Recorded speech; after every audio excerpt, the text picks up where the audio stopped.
get Wally Pfister on with Entertainment. That's what I want. And now he's directing. I want him in here to talk about, about his debut.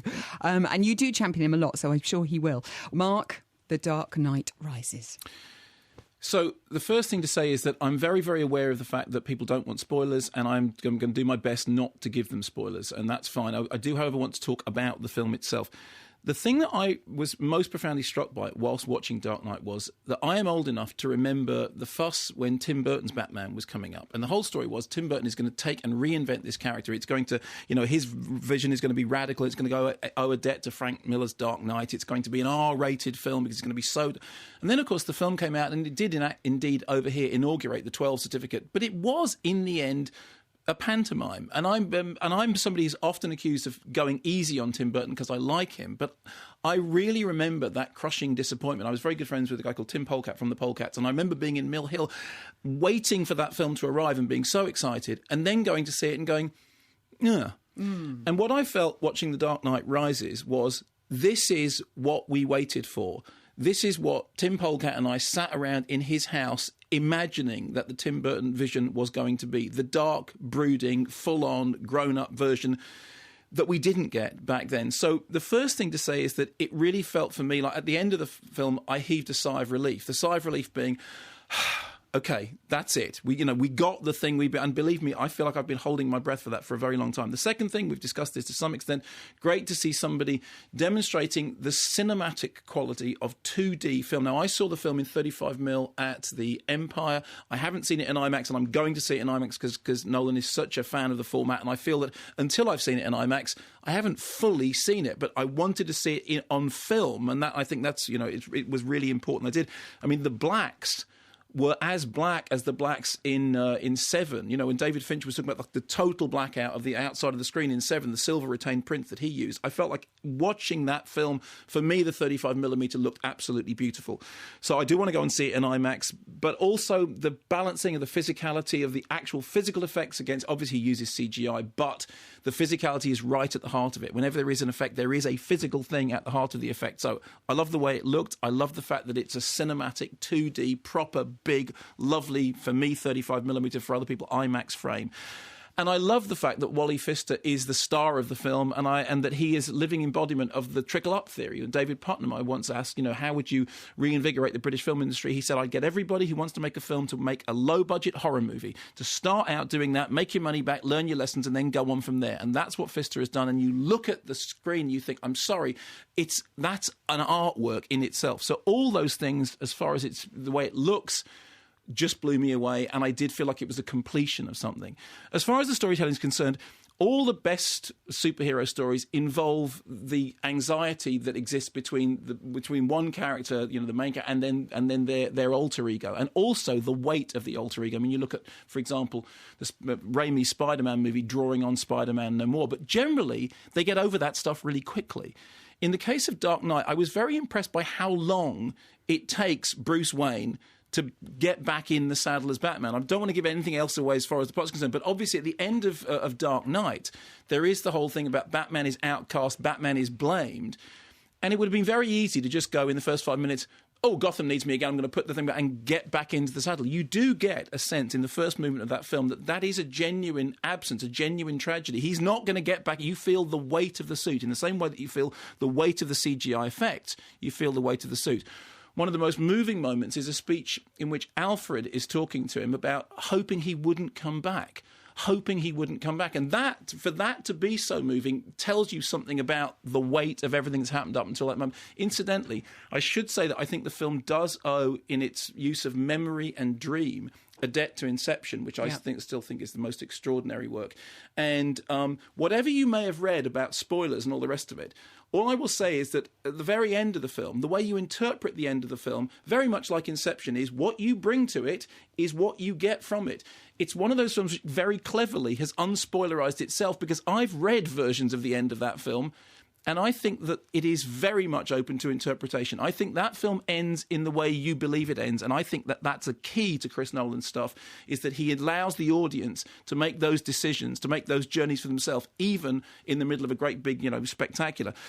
The downsides is there is less black humour than there was in Dark Knight. I mean, it's jet black now. It is really, it's kind of, Friedkin was saying that Killer Joe isn't a black comedy, it's a black hole comedy.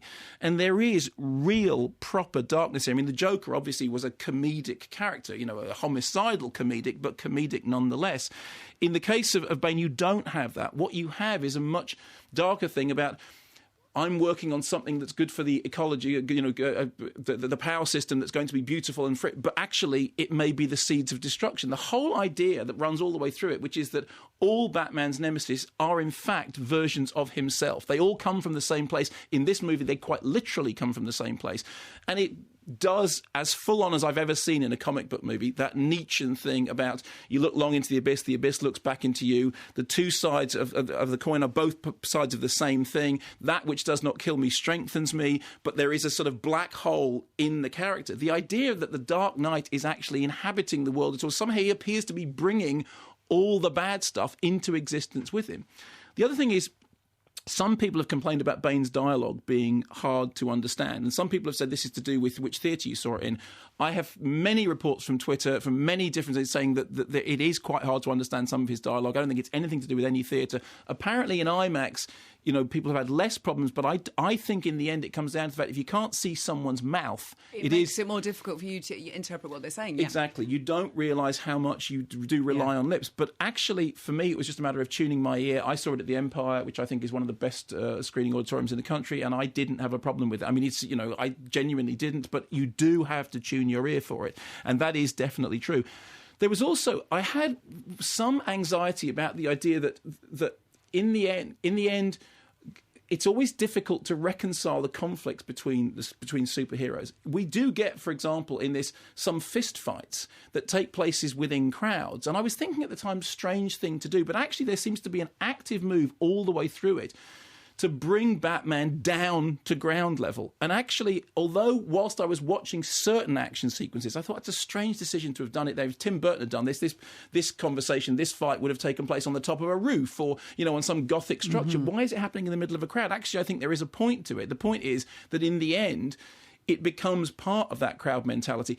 Interestingly enough, if multiplex audiences, if crowds have essentially funded this movie, which they have because the success of Nolan's other movies have meant that he's been allowed to spend this much money to make a movie this daring, that actually says something rather positive about, crowd mentality. The fact of the matter is, people have told us for ages that multiplex audiences are dumb. No, they're not. They're clearly not. If they've funded this, which they have done, and I think this movie is going to make its money back, it's yet more proof that you do not have to be dumb to spend this much money. And just because there's more people in a multiplex doesn't mean they're thicker than the small number of people in the art houses.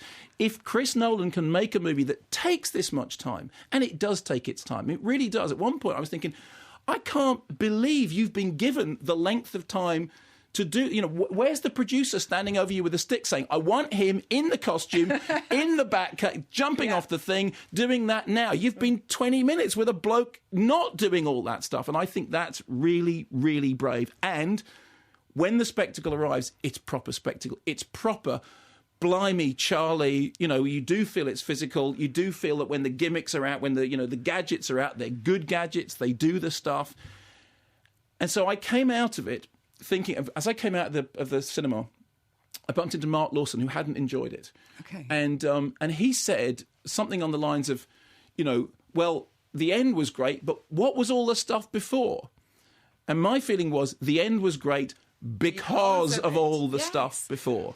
I have tried as much as possible in that to not give away any sort of plot points. Zoe? Can I firstly congratulate you on that you gave away nothing there, and can I also say to witness you in full flow was quite a special moment for me. Thank you very much. Okay. And now, but you loved it, right? I absolutely loved it. I have to say I was physically shaking for about 3 hours afterwards, and I just sat there on the internet reading everything I could possibly read about it. I gasped, I cried.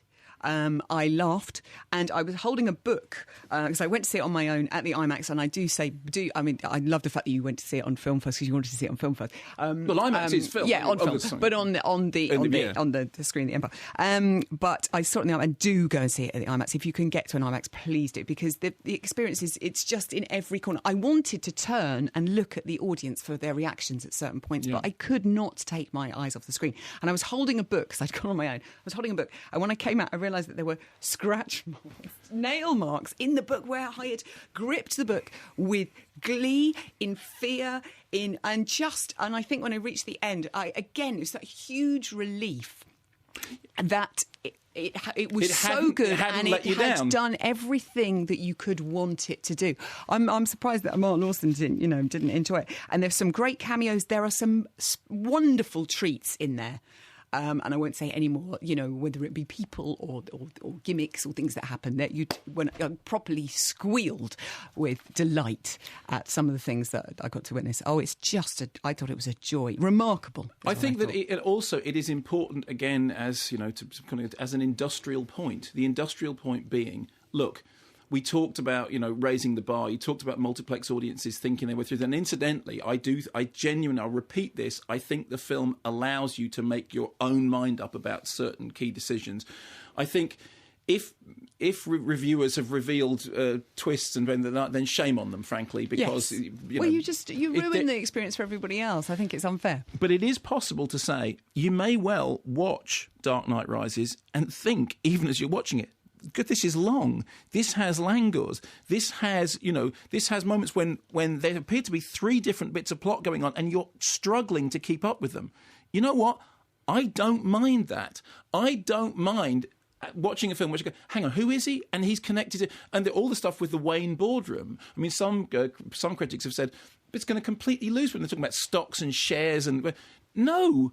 Evident. I mean, the same thing was true of Inception. When Inception was made, everyone said, "Brilliant, too smart to succeed." The idea was that Warner's had allowed Chris Nolan to make Inception as a thank you present for making them so much money for Dark Knight. Can I just say, no studio has ever done that. The only example I can think of that being the case is that Woody Allen was allowed by United Artists to make one of his films. It may have been Interiors. I remember reading this in the Stephen Buck thing, in which he said it was the only case he could think of a studio allowing a director to make a movie because they thought it would be good for the director as opposed to good for anyone else. In the case of Christopher Nolan, it's baloney. At the centre of his filmmaking, whether you like Dark Knight Rises or not, and it will divide opinion, whether you like it or not, it's a film made by someone who thinks you're as smart as he is. And that is to be championed. It's also a film made by somebody who loves cinema. He does. He evidently loves cinema, and he loves the way that cinema deals with memory and dreams and time and space and spectacle and story and narrative all at the same time, and all without making you feel that it's doing all that. Can you see it? So I was talking to somebody today who's not seen the previous two. Can you see it as a piece of cinema on its own without seeing the first two? You know what? You should. Okay, you know what I'd say, and this is my one caveat. Yeah. Of course you can, but why would you? Why would you? Okay. And I'll again end on a footnote. For me, Batman Begins is still my favourite of the trilogy. I don't think that means it's the best, but it's my favourite. And the reason it's my favourite is I remember sitting in the cinema watching Batman Begins, going, "Someone's made an art movie for this much money." They've allowed him to do this, and in a way, we've kind of got used to the idea that that's what Nolan does now. Don't forget what a miracle that is. Whatever reservations anyone may have about Dark Knight Rises, don't forget what a miracle it is that somebody who's intelligent and thinks you're intelligent just took a couple of $100 million of the studio money, which incidentally he's going to pay them back quite evidently in spades. Huge amounts. Bless him. Well, loads of correspondence on this, obviously.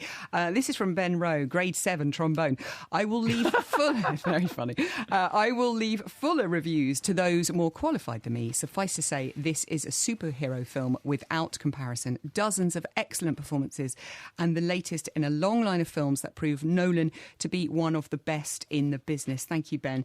Simon Nice says, I've both seen TDKR and read a lot of reviews for it. One point that seems to come up regularly in interviews and reviews, is the whole Bane versus the Joker and how the film has lost something without the Joker.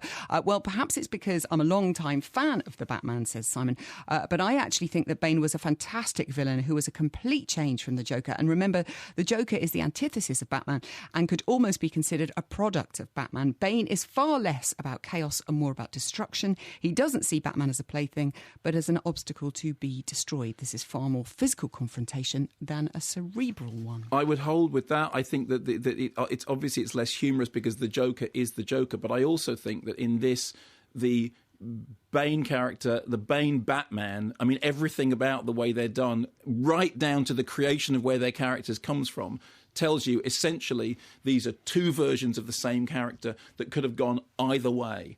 And that's what I like about it. At the centre of it, you do have this idea that there is a pit from which both of these things come. Very much so. Who's this from? We've got Ethan Parkin in Kent said, I did my best to avoid all trailers and ads for it. Being kept in the dark about The Dark Knight only added to the enjoyment. The cast are great, the sheer epic storyline perfect. Not only the best superhero film of the year, but probably the film of the year, best film of the year. The Thinking Man superhero film even got the audience applauding by the end of it. Did they clap at the end when you saw it? You know what? If they did, I didn't notice because I did have that. I mean, you suddenly come over all Andy McDowell on me. Have I?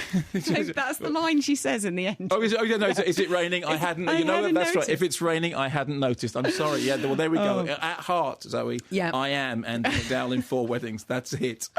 Miles Stock says, Dear Batman, the one in black, and Robin, the sidekick. I think you must be Batman.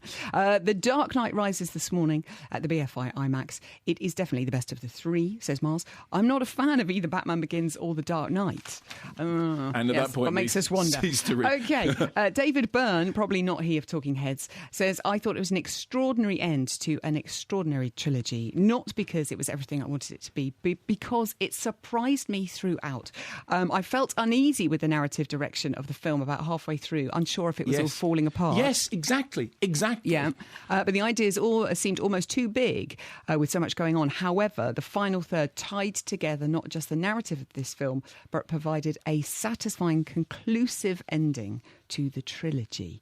So that's from David Byrne. Thank you very much. And he says at the end, please thank Mr. Nolan and his team, everybody involved, for proving that comics aren't simply for overgrown kids, that blockbuster films can be intelligent as well as exciting, and that heroes are still there to believe in. And I think he's talking about Christopher Nolan there, not Batman. I think so. Fantastic. There are so many more of these, and